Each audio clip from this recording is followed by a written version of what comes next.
할렐루야. 우리 추석 명절을 맞이해서 가족과 함께 드리는 예배. 우리 찬송가 620장 찬송 여기에 모인 우리 함께 부르면서 예배를 시작하겠습니다. 620장 여기에 모인 우리.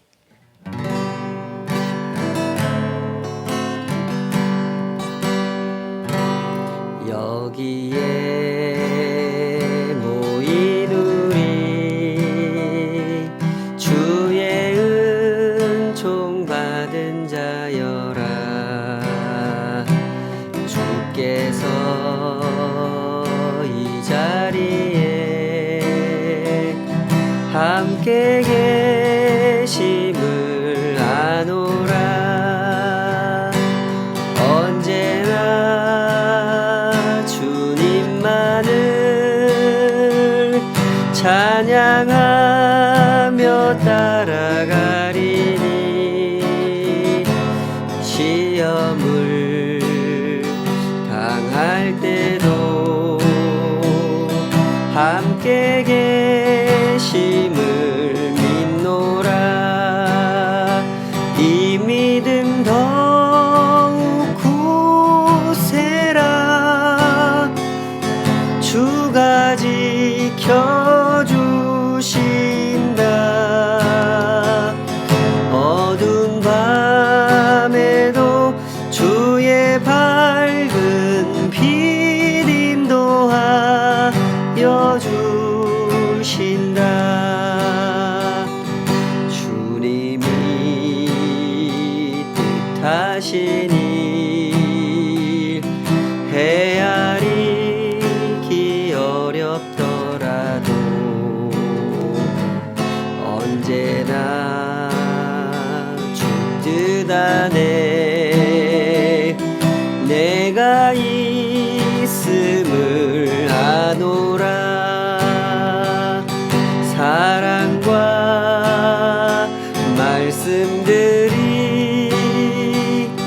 나를 더욱 새롭게 하니 때로는 넘어져도 최후 승리를 믿노라. 이 믿음 더욱 굳세라. 주가 지켜주신다.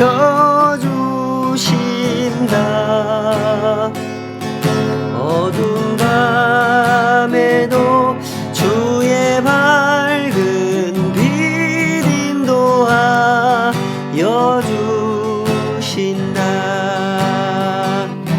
여기에 모인 우리 사랑받는 주의 자여라. 주께서 뜻하신 바 우릴 통해 펼치신다. 고통과 슬픔 중에 더욱 주님 의지하오니 어려움 이겨내고 주님 더욱 찬양하라. 이 믿음 더욱 굳세라. 주가 지켜주신다.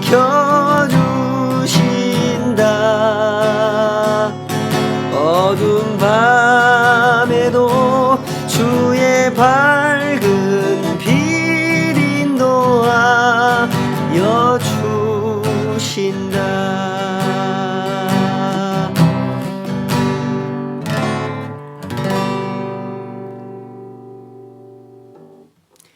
이 시간 우리 가족 대표께서 함께 기도해 주시겠습니다. 가족 대표께서 기도하시고 다 같이 함께 기도하겠습니다. 기도 감사합니다. 우리 이 시간 다 같이 하나님 말씀 함께 보시겠습니다. 하나님 말씀은 데살로니가전서 5장 14절에서 18절까지 말씀입니다. 신약성경 334페이지 데살로니가 전서 5장 14절에서 18절까지 찾으신 줄 알고 다 같이 한 목소리로 읽겠습니다.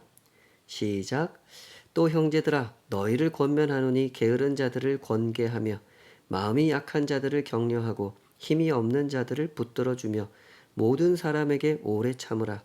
삼가 누가 누구에게든지 악으로 악을 갚지 말게 하고 서로 대하든지 모든 사람을 대하든지 항상 선을 따르라. 항상 기뻐하라. 쉬지 말고 기도하라. 범사에 감사하라. 이것이 그리스도 예수 안에서 너희를 향하신 하나님의 뜻이니라. 아멘. 주신 말씀을 붙들고 하나님의 뜻이라는 제목으로 함께 하나님 말씀 헤아려 보도록 하겠습니다. 이 땅을 살아가는 성도들이 항상 궁금해하고 또 항상 붙들고 싶어 하는 것이 있죠. 그것은 하나님의 뜻이라는 것입니다. 그러나 어떤 경우에는 이 하나님의 뜻을 붙들려고 하는 이유와 동기가 선하지 않을 때가 있어서 잘못된 방향으로 나아가게 되는 경우도 있는 것 같습니다. 분명하게 드러나 있는 하나님의 뜻에는 관심을 갖지 않고 자신이 개인적으로 알고 싶은 하나님의 뜻에만 집착을 하는 경우가 있죠. 예를 들면 이런 겁니다. 새로 점포를 얻어야 되는데 가게를 이전해야 된단 말이죠. 어느 곳에다 얻어야 되는지 쉽게 판단이 서지 않을 때 그때 성도들은 기도합니다. 하나님의 뜻을 보여주시옵소서. 영덕동에 얻어야 됩니까? 망포동에 얻어야 됩니까? 하나님의 뜻을 보여주시옵소서 라고 기도를 하죠. 점포를 열고 사업을 운영한다고 하는 것은 그분에게 대단히 중요한 일입니다. 그 가족의 생계가 달려있는 문제일 테고요. 그러니 그것은 결코 가벼운 문제가 아닙니다. 그러므로 이분은 하나님께서 점지해 주시는 좋은 자리에 그 사업을 열고 싶은 소원이 분명히 있을 겁니다. 그곳에서 사업이 잘 운영되고 풍성한 결실을 얻어서 생계가 잘 유지될 뿐만 아니라 든든하게 가정을 이끌어가고 아이들을 키워내고 또 주님의 몸된 교회를 섬기고 싶은 그런 마음도 있겠죠. 가장의 책임감, 가족들을 잘 돌보고자 하는 그 마음을 누가 비난하겠습니까? 그러나 우리가 하나님의 자녀로서 하나님의 뜻에 접근할 때는 먼저 그 마음의 동기와 방향을 세심하게 점검할 필요가 있습니다. 우리는 보통 하나님의 뜻을 우리 스스로 정해놓고 접근하기 때문에 그릇된 방향으로 가게 되는 경우가 많은 것 같습니다. 예를 들면 이런 식으로 하나님의 뜻을 정해놓죠. 하나님의 뜻은 우리 가정이 경제적으로 든든하게 서는 거야. 하나님의 뜻은 우리 아이들이 좋은 학교에 진학하고 좋은 직장을 얻게 되는 거야. 하나님의 뜻은 우리 부모님과 내가 건강하게 살기를 원하는 것, 그것이 하나님의 뜻이야 라는 식으로 하나님의 뜻을 우리 마음대로 정해놓는 경우가 많죠. 엄밀히 말하면 이런 것들은 다 우리가 바라는 것이지 하나님이 정해놓으신 뜻은 아니죠. 그럼에도 불구하고 우리는 임의로 하나님의 뜻을 정해놓습니다. 그러다 보니 우리는 내가 전제해 놓은 조건 안에서 하나님의 뜻을 찾으려고 합니다. 내가 만들어 놓은 틀 속에 하나님의 뜻을 가두어 놓고 그 상태에서 하나님의 뜻을 찾으려 하죠. 자, 그럼 어떻습니까? 그렇게 해서 하나님의 뜻이 찾아지던가요? 찾아지지 않죠. 성경 어디를 봐도 그런 식으로 하나님의 뜻을 설명해 주는 곳은 없습니다. 여러분, 성경이 무슨 책입니까? 성경은 하나님의 말씀이 기록된 책입니다. 다시 말해서 하나님의 뜻이 무엇인지 그것을 가장 다양하게 가장 많이 반복적으로 말씀하고 계신 책이 성경책이라는 얘기죠. 그러나 성경은 어떤 개인이 개인적으로 처한 상황에 대해서 하나님의 뜻을 말씀하신 적은 없습니다.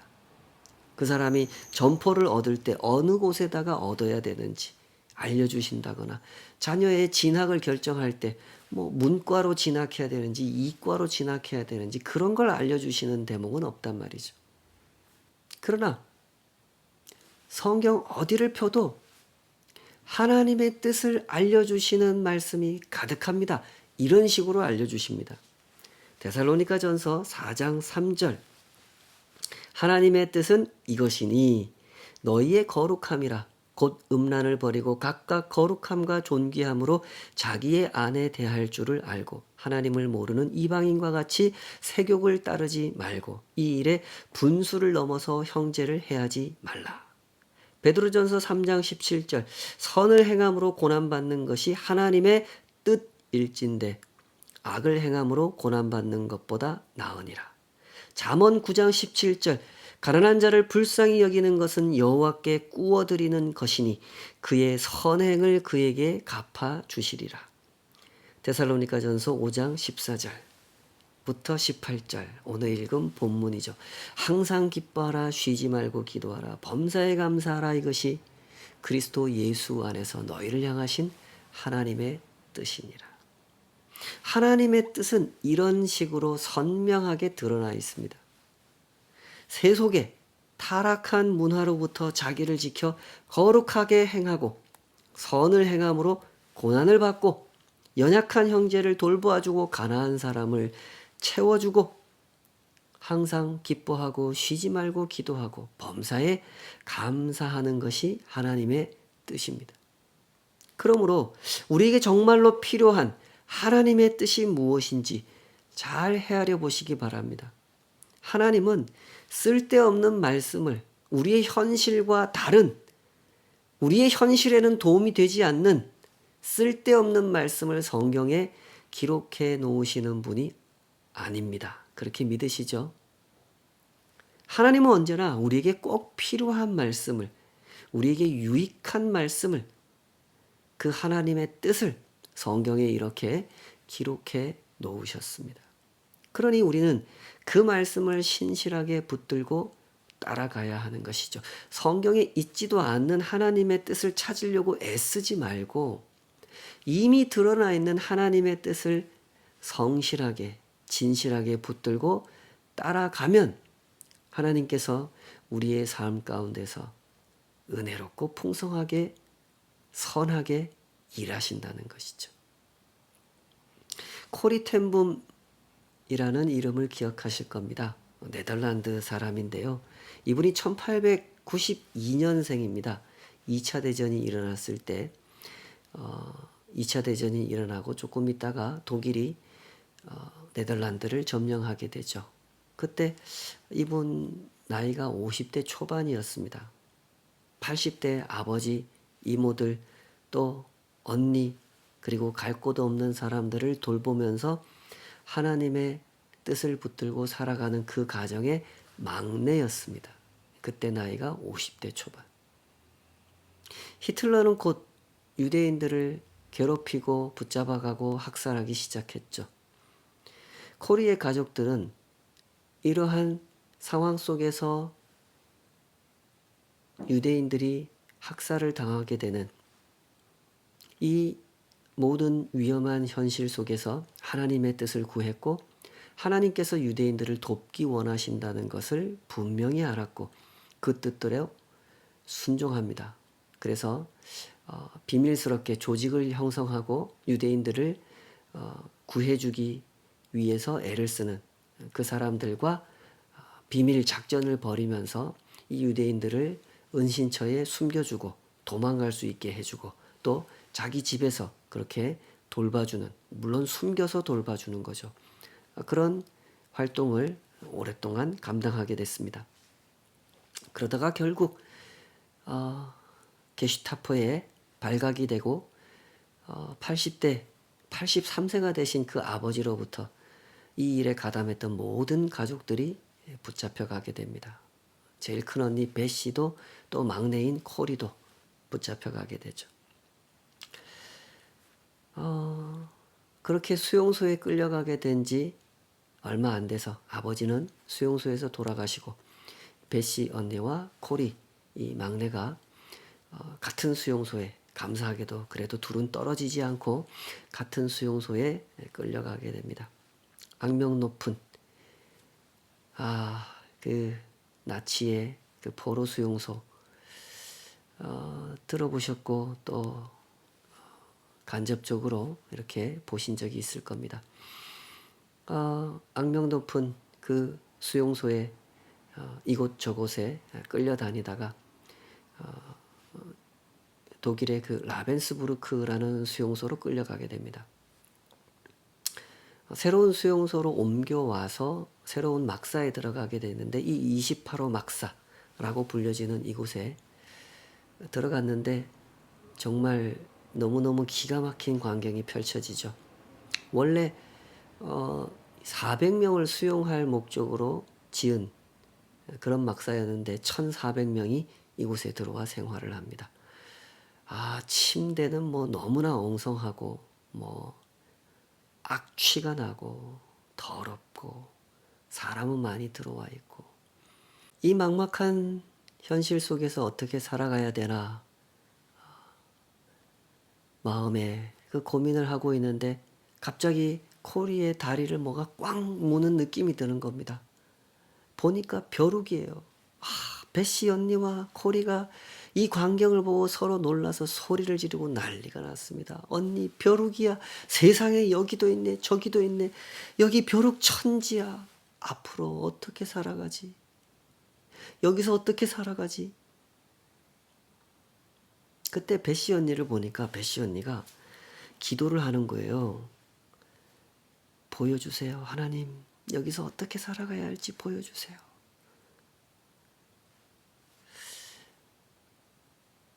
잠시 기도를 하는 것 같더니 갑자기 언니가 기도를 멈추고 코리를 부릅니다. 코리 응답을 받았어. 늘 그러셨던 것처럼 하나님은 우리가 구하기 전에 이미 응답을 주셨어. 답은 오늘 아침에 읽었던 성경 구절에 있어. 빨리 그 부분을 다시 읽어봐. 그래서 몰래 숨겨놨던 성경책을 꺼내서 코리 여사가 읽기 시작합니다. 그 말씀이 데살로니가전서 5장 14절입니다. 또 형제들아 너희를 고난하노니 게으른 자들을 권면하며 마음이 약한 자들을 격려하고 힘이 없는 자들을 붙들어주며 모든 사람에게 오래 참으라. 삼가 누가 누구에게든지 악으로 악을 갚지 말게 하고 서로 대하든지 모든 사람을 대하든지 항상 선을 따르라. 여기까지 읽으니까 코리 여사가 뭔가 깨달아지는 게 있었어요. 라벤스부르크에서 살아가야 할 우리에게 주신 말씀이구나. 수용소는 그런 곳이지. 악을 악으로 갚지 말아야 하는 곳. 선으로 악을 이겨야 하는 곳. 그래. 그렇게 생각하면서 여기까지 읽었는데 언니가 계속 더 읽으라 그래요. 그게 다가 아니야. 그 뒷부분 더 읽어. 그래서 계속 읽었습니다. 항상 기뻐하라. 쉬지 말고 기도하라. 범사에 감사하라. 이것이 그리스도 예수 안에서 너희를 향하신 하나님의 뜻이니라. 그거야 코리. 그게 하나님의 응답이야. 범사에 감사하라는 말씀. 우리가 할 수 있는 건 그거야. 지금부터 이 새막사와 관련된 모든 일에 대해 하나하나 하나님께 감사하기로 하자. 그러나 코리는 그 말에 동의할 수가 없었습니다. 이렇게 더럽고 냄새나고 사람들이 많은 이 수용소에 대해서 뭘 감사하라는 말이야. 쉽게 동의가 되지 않았습니다. 그래서 언니에게 물었죠. 예를 들면 뭘 감사하라는 거야? 예를 들면 네가 지금 손에 들고 있는 거. 손에 뭘 들고 있습니까? 성경을 들고 있지. 그래, 이 성경은 감사할 수 있어. 하나님 감사합니다. 이곳에 들어올 때 수색을 당하지 않게 해주셔서 성경책을 들키지 않았습니다. 성경책을 가지고 올 수 있어서 감사합니다. 이 책을 통해서 주님을 만나게 될 사람들을 생각하니 감사합니다. 그러자 옆에 있던 이 베시 언니가 또 거듭니다. 네, 하나님, 이곳에 아주 사람이 많다는 것도 감사드립니다. 이렇게 사람들이 촘촘히 들어차 있으니 그만큼 많은 사람들이 성경 말씀을 듣게 되겠네요. 그리고 또 코리를 재촉합니다. 코리, 벼룩에 대해서도 감사해야지. 이것만은 코리가 동의할 수가 없었죠. 언니, 아무리 그래도 난 벼룩에 대해서는 감사할 수 없어. 코리, 범사에 감사하라고 하셨지 않니? 유쾌한 상황에 대해서만 감사하라고 하신 것이 아니야. 벼룩도 하나님께서 우리에게 허락하신 일부야. 그러니까 감사해야 돼. 그 말을 듣고 이 코리 여사가 어쩔 수 없이 감사를 합니다. 하나님, 이 벼룩 주신 것도 감사합니다. 그렇게 한바탕 감사를 쏟아낸 후에 28호 막사에서의 생활이 이어집니다. 더럽고 악취나고 춥고 벼룩이 들끓는 막사에서 그러나 놀라운 일들이 일어나기 시작하죠. 베시와 코리는 이 간수들의 이 감시가 조금 뜸한 틈을 타서 예배를 시작합니다. 뭐 예배라고 해봐야 뭐 제대로 갖춰진 예배는 아니죠. 아주 희미한 불빛 아래서 숨겨놓은 성경책을 펴고 베시 언니가 성경을 네덜란드어로 읽습니다. 그러면 코리가 그 말씀을 독일어로 해석을 해서 다시 크게 설명을 해줘요. 그러면 또 복도에 서 있던 사람들이 어떤 사람은 프랑스어로, 어떤 사람은 그 체코어로, 어떤 사람은 러시아어로, 어떤 사람은 폴란드어로 다시 또 번역을 해서 통역을 해주는 거죠. 그렇게 해서 하나님 말씀이 전달되고 전달이 됩니다. 기가 막히죠. 찬송을 부를 때는 다 같이 하나의 찬송을 부를 수 없기 때문에 로마 카톨릭 교도들이 자기들 찬송을 부르고요. 루터 교인들이 자기들 찬송을 부르고 동방종교의 사람들이 자기들 찬송을 불러요. 그리고 말씀을 들을 때는 이 성경이 한 권밖에 없기 때문에 이 말씀, 이렇게 네덜란드어로 읽어주는 말씀을 통역해서 함께 듣고 그 생명의 말씀을 듣고 이 사람들의 영혼이 살아납니다. 예배가 소문이 나고 점점 더 많은 사람들이 모여들기 시작해요. 그럴 때마다 베시와 코리는 긴장을 하죠. 이러다가 간수들한테 들키지는 않을까. 그래서 우리가 더 혹독한 처벌을 받게 되지는 않을까. 성경을 빼앗기게 되지는 않을까. 걱정을 하죠. 그런데 참 이상해요. 그 어떤 간수도 이 28호 막사에는 찾아오지 않는 거예요. 참 신기하죠. 왜 찾아오지 않았을까요? 그 이유는 바로 벼룩이 있었습니다. 나중에 우연한 기회에 이 베시가 이 사실을 알게 되죠. 다른 데 일을 하러 갔다가 그 간수끼리 얘기하는 걸 듣게 됩니다. 28호 거기 막사에는 안 가. 왜 안 가? 거기 벼룩이 보통 심한 게 아니야. 절대로 거기는 안 가. 그 말을 듣고 알게 된 거죠. 이 사실을 듣고 알게 된 베시가 코리에게 와서 설명해 주죠. 아주 흐뭇한 웃음을 지으며 코리, 내가 벼룩에 대해서도 감사하자고 했지? 이것 때문에 우리가 안전하게 예배 드릴 수 있었던 거야.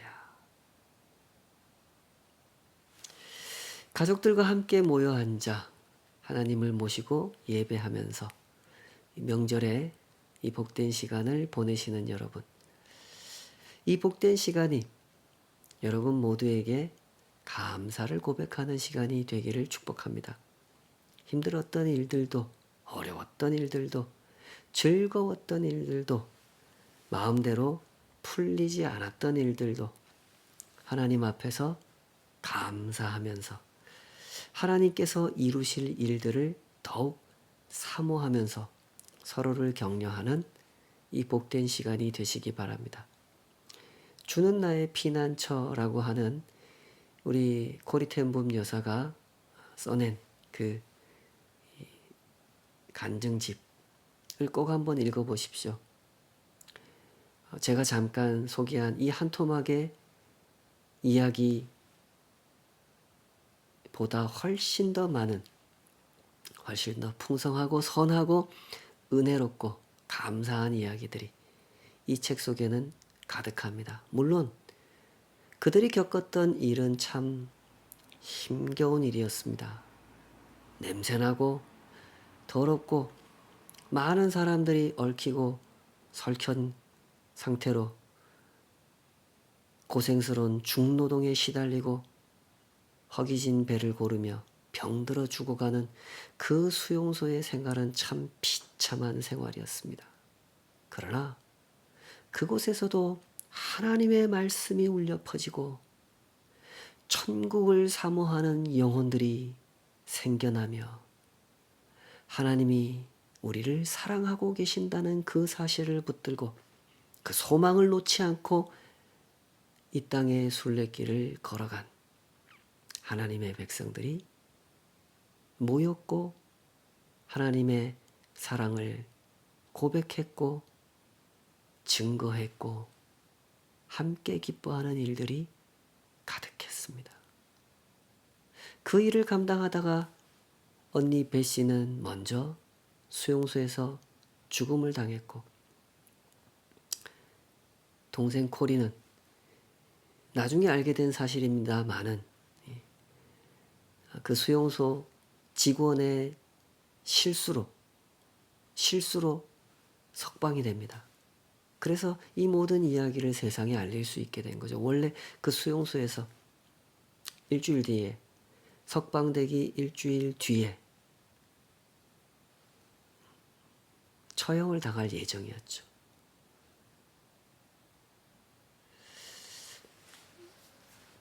하나님의 뜻은 이렇습니다. 이 땅을 살아가는 동안 우리가 하나님의 세세하신 뜻을 다 알기는 어렵습니다. 그러나 분명한 사실은 이렇습니다. 하나님의 뜻이 이미 우리에게 주어졌습니다. 이보다 소중한 일이 더 어디 있겠습니까? 선명하게 드러난 하나님의 뜻을 진실하게 붙들고 살아가는 우리가 되었으면 좋겠습니다. 거룩하게 살아가시고 악을 악으로 갚지 말며 선을 행하다가 고난을 받으십시오.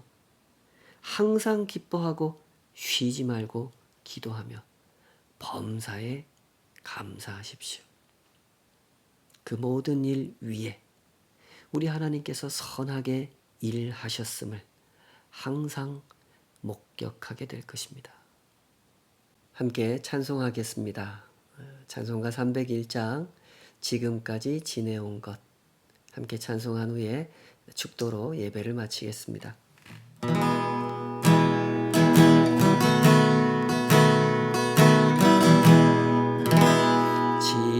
지금까지 지내온 것 주의 크신 은혜라 한이 없는 주의 사랑 어찌 이루 말하랴 자나깨나 주의 손이 항상 살펴주시고 모든 일을 주 안에서 형통하게 하시네 몸도 맘도 연약하나 새 힘 받아 살았네 물 붓듯이 부으시는 주의 은혜 족하다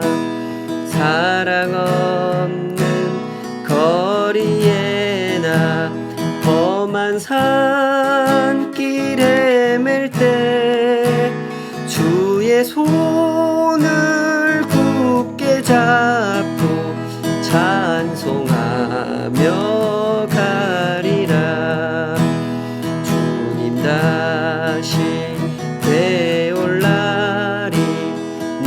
날로 다가와 무거운 짐 주께 맡겨 벗을 날도 멀잖네. 나를 위해 예비하신 고향 집에 돌아가 아버지의 품 안에서 영원토록 살리라.